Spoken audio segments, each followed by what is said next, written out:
Okay, hello everyone. Here I want to provide a tutorial on how to reset phone settings on Samsung Galaxy A15 device. Okay, let's go to the tutorial. The settings reset process will erase all your personal settings, such as Wi-Fi connections, accounts, and preferences.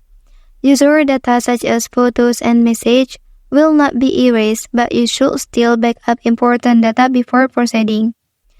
Okay, to get it, you can do these steps. First thing first, you can go to the settings menu on your device. Okay, after that, here you can scroll down. And then select General Management option. Okay, after that, here you can select Reset options. And then tap on Reset All Settings here. Okay, after that, click Reset Settings, and then click once more. Okay, so now the phone settings on your device is successfully reset. Well, that's the tutorial on how to reset phone settings in Samsung Galaxy A15 device.